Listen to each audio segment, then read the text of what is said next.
नमस्कार, हमारे digital platform में आपका स्वागत है। हिमाचल प्रदेश का चंबा जिला, जहां अगस्त में आई प्राकृतिक आपदा ने जिंदगी की रफ्तार थाम सी दी थी। भारी बारिश और भूस्खलन ने सैकड़ों घर उजाड़ दिए, जमीनें बह गई और कई परिवारों को खुले आसमान के नीचे जीने को मजबूर कर दिया। आज 2 महीने बाद भी हालात बहुत कुछ नहीं बदले हैं।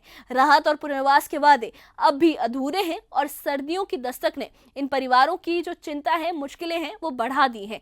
कहीं मलबे में दबी है पुरानी यादें, तो कहीं फटे तिरपाल के नीचे बच्चों की ठंडी सांसें सुनाई देती हैं। इन हालातों के बीच लोगों का एक ही सवाल है कि क्या हमारा दर्द किसी तक नहीं पहुंचेगा। देखिए चंबा के उन इलाकों की ये जमीनी रिपोर्ट, जहां तबाही की कहानी अब भी अधूरी राहत के साए में सांस ले रही है। देखिए ये खास रिपोर्ट। अगस्त का महीना चंबा जिले के लिए किसी कहर से कम नहीं था। भारी बारिश और भूस्खलन ने तबाही का ऐसा मंजर छोड़ा कि कई लोगों की जान चली गई और सैकड़ों परिवारों के घर जमीन में समा गए।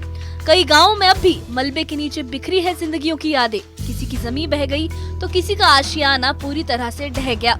अब जब सर्द हवाएं लौट आई हैं, तो ये परिवार खुले आसमान के नीचे ठंड से बचने के लिए जद्दोजहद कर रहे हैं।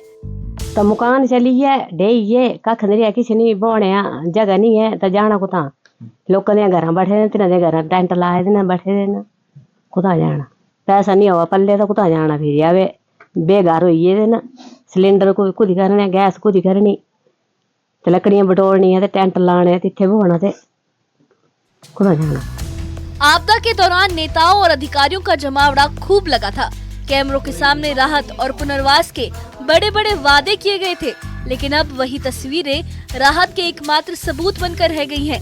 2 महीने बीत चुके हैं, मगर ना स्थायी आश्रय मिला है और ना ही मुआवजा। राहत शिविरों में गुजारा कर रहे परिवार अब ठंड और बर्फबारी की आशंका से डरे हुए हैं। कुछ नहीं है ना, कोई रास्ते नहीं, कुछ ऐसा कुदाड़ी के रास्ते बनाए गए पैर पैर अपने जे कुते जाना हो माले घा पाने जाना हो तो असा पैर पैर कुदाड़ी के बनाई गिरी ते पुजदे तक कोई रास्ते नहीं, ना कोई साढ़े घरे जांदा कोई दिख सुन करने, ना कोई साढ़े रास्ते बनांदा है। असा सब नहीं गलाए रखे साढ़े रास्ते तो बना दिए थोड़े बहुत, कोई किछ नहीं करता साड़ी हाले तो कोई मदद नहीं की कोनी है साड़ी ना तरपाला मिली है सा किया रहना सही तो मुश्किल है सा जो बच्चे किया लेने सा छोटे छोटे बच्चे ने किया लेने सा मांगे कर दे जे कुछ 2 कमरे जोगी जगह मिल जाए ता अच्छी गल है। स्थानीय लोगों का कहना है कि आपदा के वक्त उन्हें सिर्फ कुछ खाने की सामग्री और सिर ढकने के लिए एक तिरपाल दी गई थी, लेकिन अब प्रशासन उस तिरपाल को भी वापस करने के लिए कह रहा है। एक प्रभावित ग्रामीण ने बताया कि हमारे घरों में बड़ी बड़ी दरारें पड़ चुकी हैं, कई घर पूरी तरह से गिर गए हैं। सरकार ने शुरू में थोड़ा बहुत सामान और एक तिरपाल दी थी, पर अब कहा जा रहा है कि वो भी वापस करनी होगी। कोई किराया, कोई जमीन, कुछ नहीं मिला।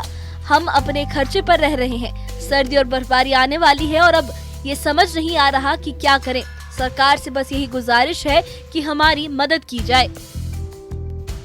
जी, ये जो डुग्गा गांव है, ये यहाँ पे 7-8 घर हैं, वो पूरे के पूरे डैमेज हो चुके हैं। कोई भी घर जो है वो रहने के लायक नहीं है। यहाँ पे कोई भी नहीं रह सकता अपने घर में। मेरे घर में पूरा जितना भी अभी नया मकान ही बनाया था, वो उस मेरे घर में पूरे हर कमरे में दरारें आ गई है, पूरा आर पार नजर आता है, बैठने के लायक नहीं है। जी, प्रशासन वाले यहाँ पे हर कोई मौका करने आया है। एसडीएम साहब, कानगो साहब, डीसी साहब, तहसीलदार, पटवारी कई बार आए हैं, एक बार नहीं बोल सकती, कई बार आए हैं मौका करने, लेकिन अभी तक बर्फबारी का मौसम स्टार्ट होने वाला है, लेकिन अभी तक यहाँ पे काम कोई भी स्टार्ट नहीं हुआ है। ग्रामीणों का आरोप है कि प्रशासन ने राहत और पुनर्वास का वादा तो किया, लेकिन 2 महीने बाद भी जमीन और किराए की कोई व्यवस्था नहीं हुई। उन्होंने बताया कि ना उन्हें रहने के लिए नई जमीन दी गई, ना मुआवजे की कोई प्रक्रिया शुरू हुई।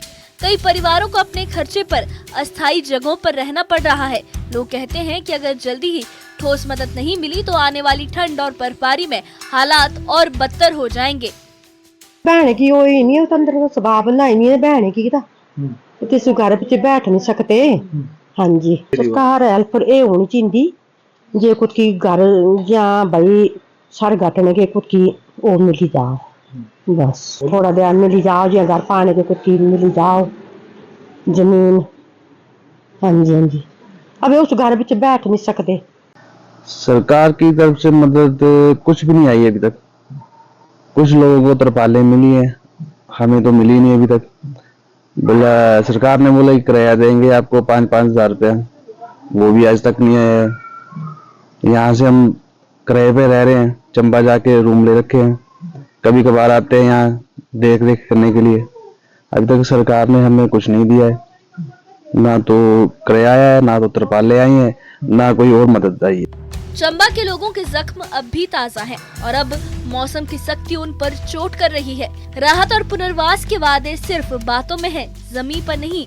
सवाल अब भी वही है, क्या इन वादों का सच कभी जमीन तक पहुंचेगा या फिर ये भी किसी पुरानी तस्वीर की तरह धुंधला होकर रह जाएगा। न्यूज़ 18 JKLH के लिए चंबा से हेम सिंह ठाकुर की रिपोर्ट। चंबा की ये तस्वीरें सिर्फ एक जिले की नहीं बल्कि उन सैकड़ों पहाड़ी इलाकों की झलक है जो हर बरसात के बाद इसी दर्द से गुजरते हैं। अगस्त की तबाही के बाद अब सर्द हवाओं का मौसम लौट आया है और जिनके घर मलबे में दब गए थे उनके लिए अब ठंड ही सबसे बड़ा इम्तिहान बन गई है। प्रशासनिक वादे, राहत की घोषणाएं सब दस्तावेजों और तस्वीरों में केंद्र है, लेकिन जमीन पर जो हकीकत है वो अब भी जस की तस है। एक आपको बता दें कि ये जो आपदा आई थी उसके बाद प्रशासन ने लोगों की हल्की मदद की थी, उन्हें थोड़ा बहुत राशन और रहने के लिए एक तिरपाल दे दिया गया था, लेकिन अब लोग कह रहे हैं कि वो तिरपाल भी उनसे वापस मांगा जा रहा है।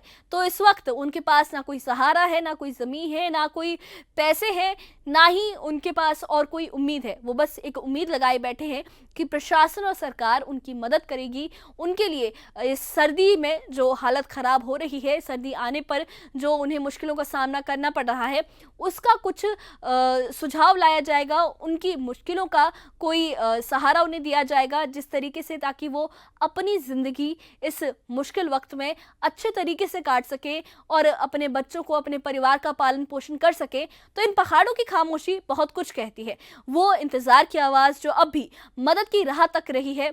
चंबा से आपने एक खास रिपोर्ट देखी जहां लोग अब भी एक आस लगाए हैं कि शायद अगली सुबह उनके लिए कुछ राहत लेकर आएगी। इस बारे में आपकी क्या राय है, हमें कमेंट बॉक्स में अपनी राय ज़रूर बताइए और इससे जुड़े अपडेट्स के लिए और ऐसी ही खबरों के लिए हमारे चैनल के साथ बने रहिए। हमारे चैनल को सब्सक्राइब करिए। शुक्रिया।